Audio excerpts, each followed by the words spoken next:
ரகசியமாய் ரகசியமாய் புன்னகைத்தால் பொருள் என்னவோ. இப்போ நம்ம பார்க்க போகிறது இண்டிகேட்டர்ஸ்.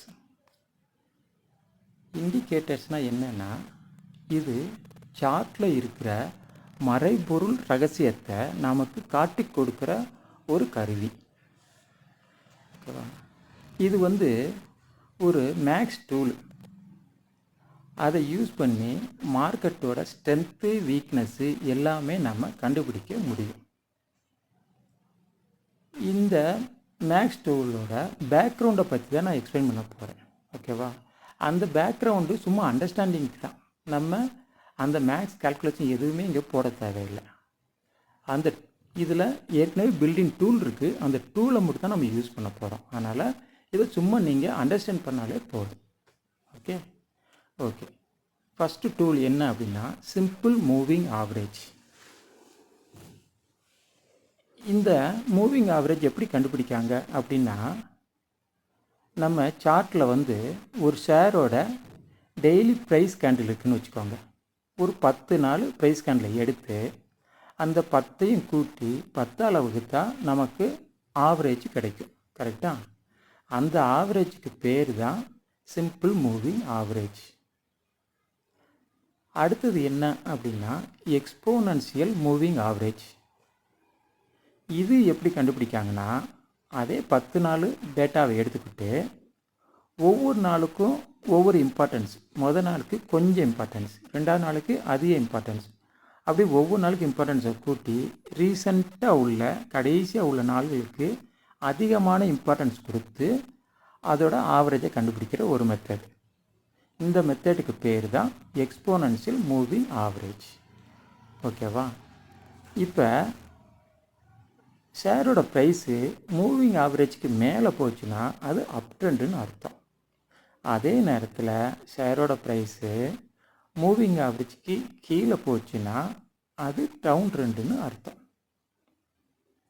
இப்போ இந்த டூலை நாம் எப்படி யூஸ் பண்ணுறது அப்படின்னா, நம்ம பார்க்குற சார்ட்டில் மேலே டூல்ஸ்னு ஒரு பட்டன் இருக்கும். அந்த டூல்ஸை கிளிக் பண்ணால் நமக்கு என்னென்ன அவைலபிள் இண்டிகேட்டர்ஸ் டூல்ஸ்லாம் இருக்கோ அதெல்லாம் நமக்கு கீழே லிஸ்ட் ஆகும். அந்த லிஸ்ட்டில் இருந்து நமக்கு தேவையான டூலை நம்ம சூஸ் பண்ணிக்கலாம். இந்த படத்தில் மேலே உள்ள படம் பார்த்திங்கன்னா இஎம்ஏ கிராஸ் ஓவர் அப்படிங்கிற டூல்.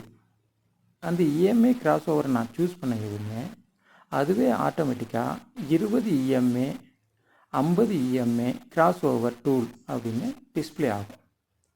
இந்த டூலை சூஸ் பண்ண என்ன ஆகும் அப்படின்னா, அதுவே சார்ட்டு மேலே 2 கோடு போடும். ஒன்று 50 நாள் இஎம்ஏ கோடு, அதுதான் நமக்கு மஞ்சள் கலராக தெரிகிறது. அடுத்தது பார்த்திங்க அப்படின்னா அது ப்ளூ கலர் 20 நாள் இஎம்ஏ. ஓகேவா? இந்த படம் அதுவே போட்டுரும். நம்ம எதுவுமே பண்ண தேவையில்லை. இந்த படத்தை வச்சுக்கிட்டு நம்ம அனலைஸ் பண்ண வேண்டியதுதான். இப்போ 50 இஎம்ஏங்கிறோட மீனிங் என்ன அப்படின்னா, அது 50 நாள் மூவிங் ஆவரேஜை கண்டுபிடிச்சி போடுற கோடு. அதனால அதோட மூமெண்ட் பார்த்திங்க அப்படின்னா ஸ்லோவாக தான் இருக்கும். ஆனால் 20 இஎம்ஏ ப்ளூ கலர் கோடு பார்த்திங்கன்னா ஃபாஸ்ட்டாக மேலே போகும், ஃபாஸ்ட்டாக கீழேயும் வரும். காரணம் என்ன அப்படின்னா, அது 20 நாளோட ஆவரேஜை கண்டுபிடிச்சி போடுறது. ஓகேவா? இதில் நம்ம பையிங் அண்டு செல்லிங் ஸ்ட்ராட்டஜி எப்படி எடுக்கிறது அப்படின்னு பார்த்தீங்கன்னா, இந்த 20 இஎம்ஏ 50 இஎம்ஏக்கு மேலே போகுது அப்படின்னாலே அப் ட்ரெண்ட் நமக்கு தெரிஞ்சிருச்சு. அதே மாதிரி ப்ரைஸு 20 இஎம்ஏக்கு மேலேயும் போய்கிட்டுருக்கோம். எப்பெல்லாம் அந்த ப்ரைஸு 20 இஎம்ஏவை தொடுதோ அந்த இடத்துல நம்ம பை பண்ண வேண்டியது. அதுக்கடுத்து அது 20 இஎம்ஐக்கு மேலே போய்கிட்டு இருக்கும். ஓகேவா? ஸோ இது நமக்கு பை பண்ணுறதுக்கான ஒரு ஆப்பர்ச்சுனிட்டி. ஓகேவா? இது அந்த 20 இஎம்ஏ 50 இஎம்ஐக்கு கீழே போச்சு அப்படின்னா டவுன் ட்ரெண்ட் ஆயிடுச்சுன்னு அர்த்தம். அந்த நேரத்தில் நம்ம என்ன பண்ணணும், ஷேரோட ப்ரைஸு எப்போ 20 இஎம்ஐ தொடுதோ அந்நியாரம் செல் பண்ணிடணும். அதுக்கடுத்து ஷேரோட ப்ரைஸு கீழே விழுந்துடும். ஓகேவா? இதுதான் செல்லிங் ஸ்ட்ராட்டஜி. இப்போ நம்ம அடுத்து பார்க்க போகிறது என்ன அப்படின்னா RSI indicator, relative strength index அப்படின்னு சொல்லுவாங்க. இது வந்து ஷேர் ப்ரைஸோட மொமெண்டத்தை நமக்கு காட்டி கொடுக்குது. மொமெண்டம் அப்படின்னா சிம்பிளாக நம்ம சொல்லணும் அப்படின்னா, இப்போ நம்மலாம் பைக் வச்சுருப்போம். அந்த பைக்கில் ஸ்பீடா மீட்டர் இருக்கும், பார்த்துருக்கீங்களா? அந்த ஸ்பீடா மீட்டரில் நம்ம செகண்ட் கியர் ஃபஸ்ட் கியர்லாம் போட்டோம்னா ஸ்பீடா மீட்டரில் எவ்வளவு கிலோமீட்டர் ஸ்பீடு காட்டும்? 10, 20 அப்படின்னு காட்டும். கரெக்டாக? அப்போ 10, 20 ஸ்பீடில் போகிறோன்னா நம்ம ஸ்லோவாக போகிறோன்னு அர்த்தம். அதே இது தேர்ட் கியர் ஃபோர்த் கியர் போகிறப்ப 50, 60க்கு ஸ்பீடு வந்துடும். அப்போ நம்ம ஓரளவு நார்மல் ஸ்பீடுக்கு வந்துட்டோம். இதே இது 70, 80க்கு மேலே காட்டுதுன்னா நம்ம ஓவர் ஸ்பீடுக்கு போகிறோன்னு அர்த்தமா? அதே இண்டிகேஷன் தான் இது ஷேரோட ஸ்பீடை காட்டுது. ஓகேவா? நம்ம ட்ரேட் பண்ணுறப்ப ரொம்ப ஷேரோட ஸ்பீடு ரொம்ப கம்மியாக போனாலும் நம்ம ட்ரேட் பண்ணால் முடியாது. அதே நேரத்தில் 70க்கு மேலே போச்சுனாலும் ஓவர் ப்ரைஸு அந்நேரம் வாங்கினாலும் நமக்கு லாபம் கிடைக்காது. அப்போ நம்ம எப்போ வாங்கணும் அப்படின்னு பார்த்தீங்கன்னா, எப்பெல்லாம் இதோட ப்ரைஸு 50க்கு மேலே போதும் அந்நியாரம் வாங்கிக்கலாம், 50க்கு கீழே போகிறப்ப நம்ம விற்கலாம். இவ்வளோ தான்.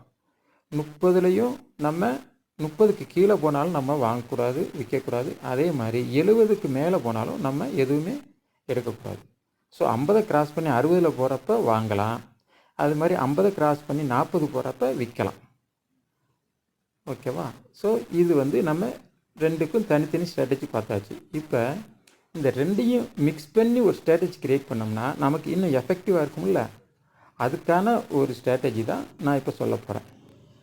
எப்பெல்லாம் ப்ரைஸ் வந்து அபவ் EMA அப்படின்னா 20 EMAக்கு மேலே 50 EMAக்கு மேலே 20 EMA இருக்கணும். அதுக்கு மேலே ப்ரைஸ் இருக்குது அப்படின்னா பை சிக்னல். அப்படி நம்ம பை சிக்னல் இருக்கிறப்ப RSIயும் 50க்கு மேலே போகுது அப்படின்னா நம்ம தைரியமாக பை பண்ணலாம். அதுக்கு உல்டாவாக இருந்ததுன்னா நம்ம செல் பண்ணலாம். எப்போ அப்படின்னு பார்த்தோம்னா 20 EMA 50 EMAக்கு கீழே இருந்து ப்ரைஸு 20 EMAக்கு கீழே இருந்தது அப்படின்னா டவுன் ட்ரெண்டு. அதே நேரத்தில் RSIயும் லெஸ் தென் 20 50க்கு கீழே போகுதுன்னு வைங்களேன், அந்த டயத்தை நம்ம செல் பண்ணலாம். இதுதான் நம்ம trading strategy for RSI and EMA. ஓகேவா? இப்போ ஒரு பஞ்சு நான் சொல்கிறேன், என்னன்னு கேட்குறீங்களா? தெரியாதவனுக்கு மார்க்கெட்டு ரிஸ்க்கு, தெரிஞ்சவனுக்கு அது ரஸ்க்கு. எப்படி இருக்குது?